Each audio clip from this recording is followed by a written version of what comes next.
Thank you, everybody. Welcome to my office on this drizzly Friday morning. It's nice to be with you as always. Now that we've had over 3 weeks since the midpoint of session, I think it's fair to ask the question, what exactly are we doing here? Just saw some new data from Pew Charitable Trust that shows that the middle class in Indiana continues to shrink. At the same time, we've seen upticks in our state's unemployment rate, and while not large, they continue to lag behind the rest of the nation as our economic recovery is tending to lag behind our brother and sister states. We know that when there's good news, we see ribbon cuttings and fireworks going off, and when there's bad news, we tend to hear excuses from the second floor and elsewhere. But what is of concerning to me is that we're not addressing any real problems here at this point. And in fact, we're doing exactly the sorts of things that many pleaded with the two supermajorities and the governor not to do, and that is to push forth efforts to drive down wages and salaries on working Hoosiers, pushing forward very socially divisive measures that don't do much at all to put money in people's pocketbooks. And then finally, we're seeing the implications of the cut at all costs approaches that we've seen too often on our state over the past several years. If I can revisit those key points, we're not seeing any efforts so far, or any indications that the repeal of the common construction wage is going to be set aside. And I realize that's a little bit esoteric for a number of voters, but it certainly is an indication of the belief that the solution to every economic problem is to get people to work for less and to give more opportunities for out-of-state cheap labor to come into Indiana and undermine our local labor markets. And I would add the very workers that are needed to sustain our economic growth from the consumer end and to support local businesses here in Indiana. It's especially troubling. We've seen just a paucity of legislation on the agenda, and I trust that you've probably noticed that as well. Again, we have a party that's been empowered to do just about anything it wants to here in Indiana. And all we've seen is this very troubling bill that purports to speak to religious liberties, but has become an extraordinarily divisive piece of legislation which seems to single out unfairly a group of our fellow citizens. The only pretext I can see for it is some concern surrounding a cupcake house here in Indianapolis. I don't know if it's donuts or cupcakes or other things, but that's being used as a reason to completely rewrite civil rights legislation here in Indiana. The effects of it are surely unintended. The effects that we'll expect to see, it's going to be a litigation nightmare. It's going to be really a lawyer's bill of rights. But I think what's most troubling is the immediate effects that we do see, and that's again dividing people along moral, spiritual, ethical, cultural, philosophical lines, really just in order to stoke the flames of the passions among a few on the extreme right. That's very troubling, and it's even sadder that a group of our fellow citizens are feeling like they're being marginalized here in Indiana. I also want to say, too, you've seen opposition from groups like the Indiana Chamber of Commerce, major employers here in Indiana, because they understand what it means when you centerpiece these things in a legislative agenda. It means that the top talent that we need to keep here in Indiana, that we need to attract here in Indiana, they end up fleeing for the coast. They end up fleeing for parts of the country that they think are going to be more welcoming and not so old-fashioned in their thinking. And that has real economic costs for our future prosperity. We do send the wrong message to others, and I think it's fair to ask if this, quote, religious freedom bill is going to be the only piece of legislation of any import on that House calendar. How is it putting any money in other people's pockets? How is it growing our middle class? What is it doing to invest in workers? I suppose if you're doing that in addition to a bunch of other things, you maybe could look at it differently. But that seems to be the only thing that we're doing. And that's very troubling to me, and it ought to be troubling to the people of Indiana. And finally, I want to zero in on this Department of Child Services issue. We finally saw the governor say, as a result of the report of his own agency, hey, we need to do a better job at child protection. We do need to make some prudent reinvestments in child protection. We have been cutting at all costs with respect to that agency. We have been reverting funds. But that's the kind of attitude towards the essentials of governing that we've seen all too frequently. We've seen it with respect to education reinvestments. We've seen it with respect to our crumbling roads and bridges. I don't have to explain that to any of you.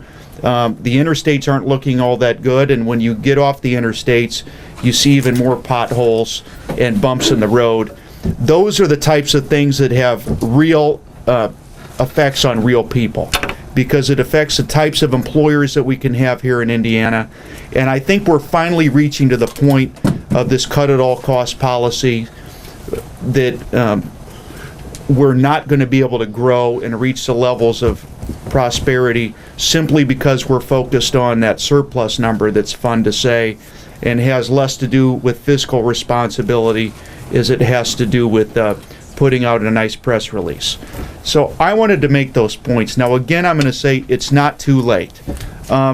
There's some very sensible people over in the Senate, and I like to single out Senator Kenley. Is certainly a conservative, but the type that I know and love, and because he's one that understands that you have to govern, and you do have to get the basics right. I even think Senator Hirschman falls into that camp at times as well. And we've got a few sensible leaders over here in the House of Representatives, and I put Speaker Bosma there as well, because I think that he understands the risks of becoming too arrogant, of resting on your laurels, and not meeting the basic needs of the people. But again, we see, and I come back to this alleged religious freedom bill.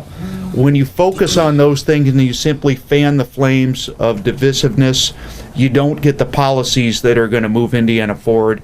And I think that that's the thing that needs to stop today. And I'm hopeful that this next week, it looks like they're bound and determined to pass this divisive measure. That's regrettable. I hope they won't.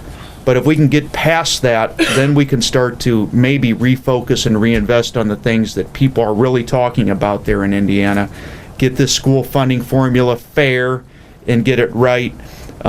Start thinking about the middle class again and making prudent reinvestments in our workforce. If we can do those things, the session may not be a complete flop. But as of this week, I would argue that it's not showing itself to be one that we can put down proudly in the history books. With that, I'll be happy to take any questions. Scott, under the Religious Freedom Restoration Act, a lot of the focus has been on the possible discriminatory element of the provision, but there's another part. I want to get your thoughts. Could it impact Indiana's drug laws? There are a number of religions where marijuana usage is actually part of the religious ceremony. Marijuana is still against the law here in Indiana. Could you see maybe the unintended consequence of maybe some of that being overturned, for folks who are, legitimate religious faiths who want to use marijuana in their religious practices, and the state has no say, no control? Well, again, this is one of those. I think I don't know if you're intending to, but you're sort of arguing my point. They know not what they do with this bill. They're trying to show off for some of their core supporters on the very extreme, socially driven right.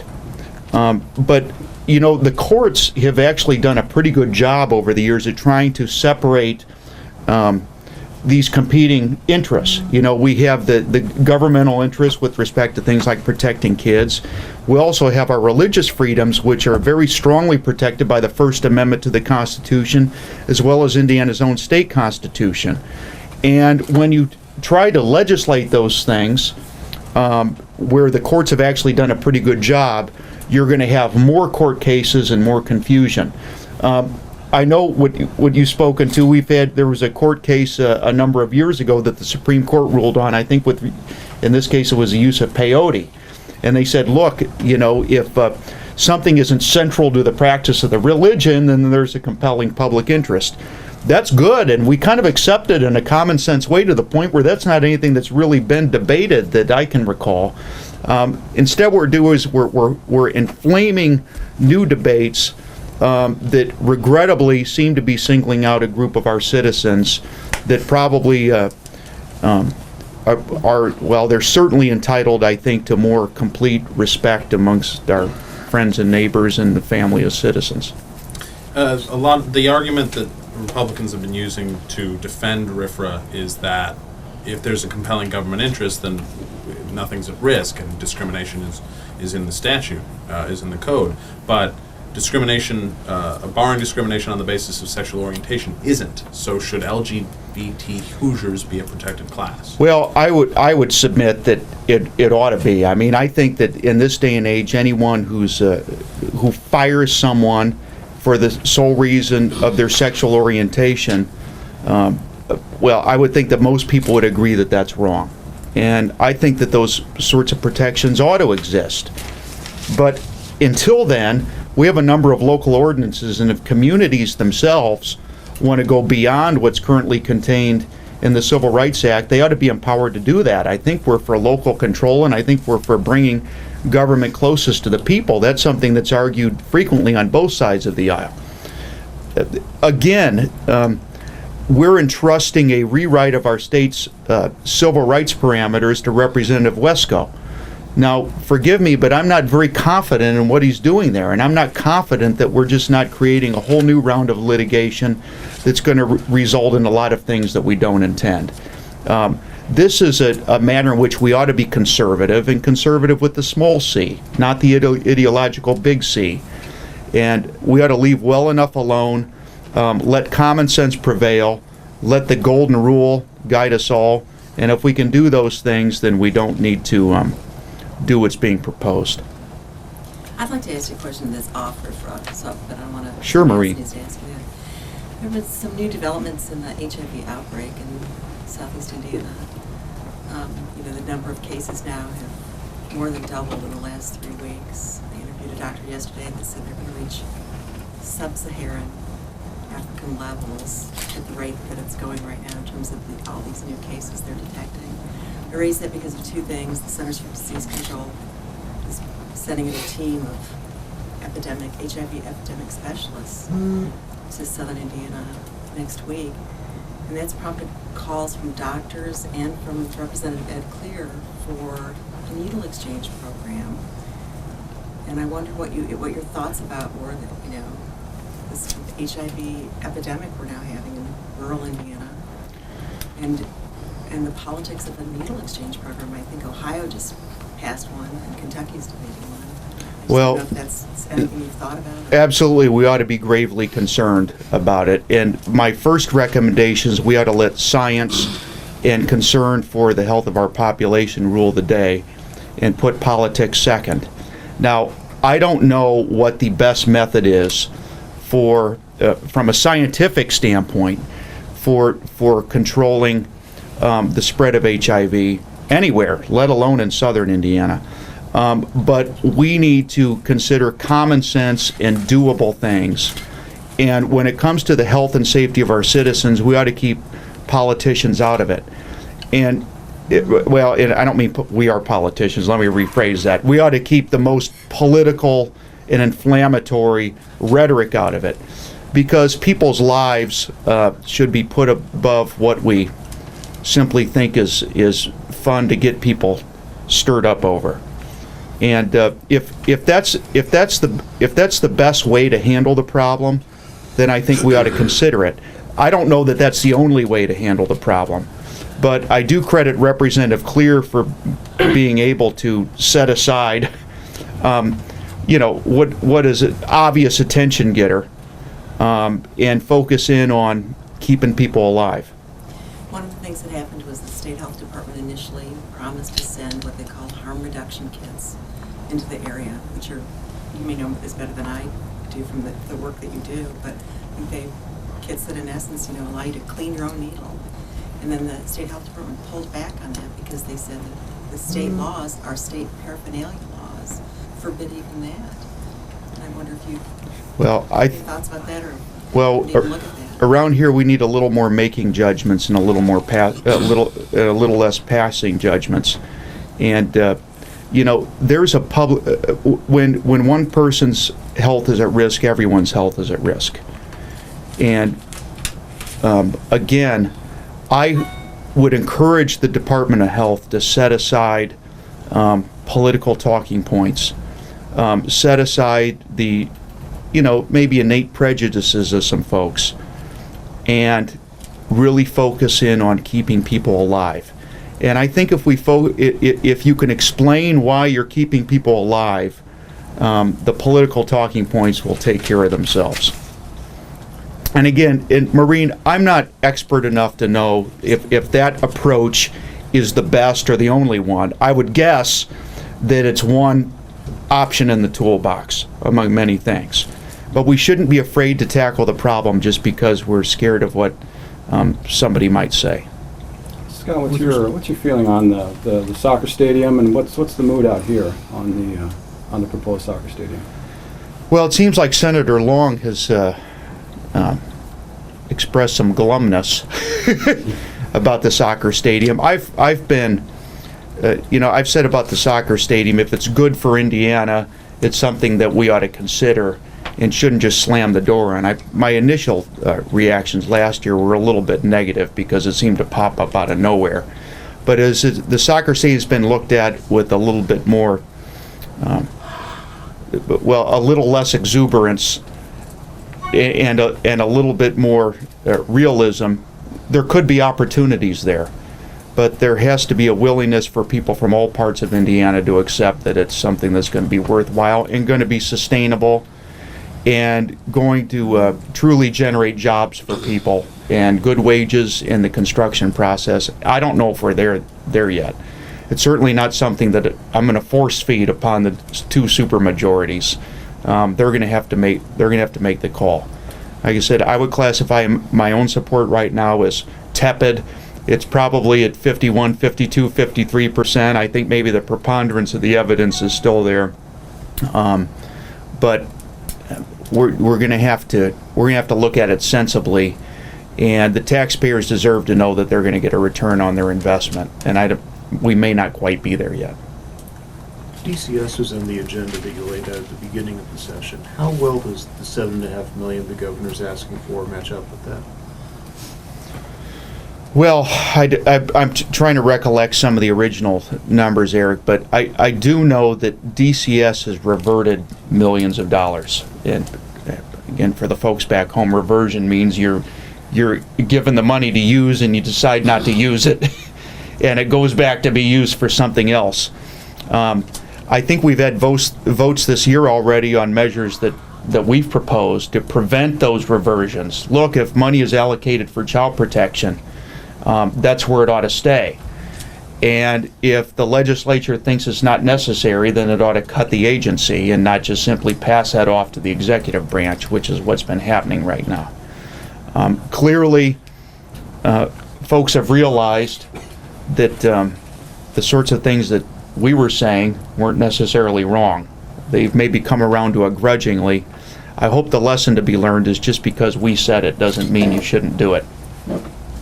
There's an acknowledged problems that have been ongoing in our child protection system, and that's where reinvestments matter, and that's where reinvestments make real differences for folks. And is it enough? The results are going to speak for themselves. Are kids safer? And we're going to be able to ascertain that. And it's a bit of a cliche, but one child that we could have protected dying is too many.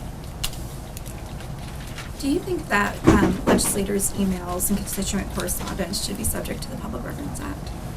Well, we've recently got a ruling from our public access counselor on that. I will just tell you what I have advised Democratic members, and I don't know if Speaker Bosma's done the same thing, but electronic communications and the written word are often viewed somewhat differently as the spoken word. And when you're using email, you use what I call the front page of the New York Times test. You shouldn't have to worry about whether they're public record or not. That's probably going to be for others to determine, although the General Assembly may have some of its own say in this matter. But I can just tell you that I've always proceeded, if you're using your public email account and you're using your State House computer, you ought to think in the back of your mind that the public could be viewing what you do at some point and what you say there. Now, I do think that we maybe need to make some practical considerations about constituent correspondence, because I do know that people sometimes contact me in confidence, things that may be of some embarrassment to them, but they maybe need help from an agency. They're things that they wouldn't necessarily want to have broadcast everywhere. So I think maybe we need to have some compassionate consideration for those things, not about the work that's being done, but maybe with respect to the name of the individual. But I think those are human considerations that we could consider rationally. But to come around to the original point, it's always been my thought, look, if you're using the state's resources, the people of the state may get to look in on what you're doing. Now, whether that includes what John Shorg and I send to each other and some of our drafts on things, I suppose you can have fun looking at that. Not the early draft. Yeah, but John and I have an interesting collaboration on things, which is fun. If you want in on the fun, well, no. I think you get to do some of that already. Colorful, is that what you're saying? To piggyback on Chelsea's comments, I mean, isn't there a difference though between a constituent in Michigan City saying, "Hey, Representative Pelath, I have an issue, blah blah blah blah," versus your response back to that constituent that you replied to using the government email, right. The government. Yeah, I think that's fair, Abdul. And again, I'm just talking. This is Scott Pelath saying this, and the way that I proceeded and have advised members to proceed. They're public resources, and the written word is often held to a little bit higher standard. Now, there's always going to be those little detailed circumstances that maybe have to be judged on a case-by-case basis, but I think more often than not we've been able to deal with those things sensibly, and we ought to continue to do so, and we ought to err on the side of transparency. And if you're worried about how your words are going to read, maybe you ought to read it over a second time. I don't think that's hard to do. I think if you looked at certainly my public account emails, you probably would be bored by a great deal with it. A lot of hang in there, and thanks for getting in touch, and No pictures, hope your mom's doing okay. No, that's a lot of it said, and I think we all agree it's extraordinarily voluminous in this day and age. And if you want to wade through all that stuff, I would guess it's probably going to have a sedative effect before it has anything else. Yesterday, Senator Long said that they're still giving the common construction wage bill consideration. They're still giving both sides time to advocate for their position. Do you think any of that will have any impact on what the future of that bill? I know the opponents have been being public and trying to. I think there's consternation within the Senate Republican caucus for the very reason is that the issue isn't what they thought it was. They thought it was just another opportunity to beat up on some working folks and organized labor or other groups that they don't like that much. And when they saw that it was a bunch of Indiana businessmen in nice suits who were going to have their Hoosier hard-earned businesses undermined as a result of this legislation, and it was going to be to the benefit of a bunch of out-of-state fly-by-night organizations, they're looking at it a little bit differently and understand that they could possibly get snared by their own hook if they push it too hard. So I think they're processing through that. I was a little amused by Senator Long's assertion that House and Senate Democratic leaders helped bring this about by saying we shouldn't study it last year. I thought that was hilarious, actually. I don't like moving forward with the issue at all, because I think it's palpably the wrong thing to do. But I understand Senator Long said, oh, because we didn't study it last year, then this year we have to come back and pass the whole kit and caboodle and make it the law of the land. I hope that they exhibit continued restraint. They have an opportunity to do that still, but we'll see if those out-of-state contractors have the Vulcan death grip on them. We just don't know yet. Something that's come up in here a couple of times is the notion you might end up with an appointment to the State Board of Ed. Since that appointment situation seems to be the main bone of contention or negotiation right now, what's the appropriate way to have that board appointed or elected? Well, the appropriate thing to have happen is for those bills to die in conference committee. That's an age-old trick for making bad ideas go away. That's the first thing ought to happen.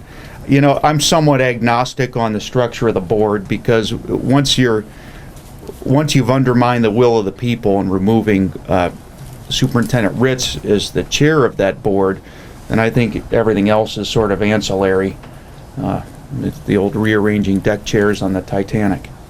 So, but if they want to give me an appointment, I'll exercise that. If you were starting from scratch, I mean, this seems unlikely, but if they were to say, okay, superintendent's still the chairman, but now let's reorganize the state board, is it organized in a way that it should be now, or is there a better way? If we're starting from scratch, we need to make the state board less important and get the power back to the local school boards where it belongs. That's where the power used to be, and we should have a goal of deconstructing the importance that this state board has captured for itself, and the General Assembly has given to it, and put it back with the elected officials and the farmers and the local business leaders that seem to do a pretty good job at running public education for most of our state's history. That issue of local control, I think, is what is preeminent. That's my biggest concern. And until we start to solve that problem, we're going to continue to have these high-stakes games played here in this building, and that's the wrong place to have the games being played.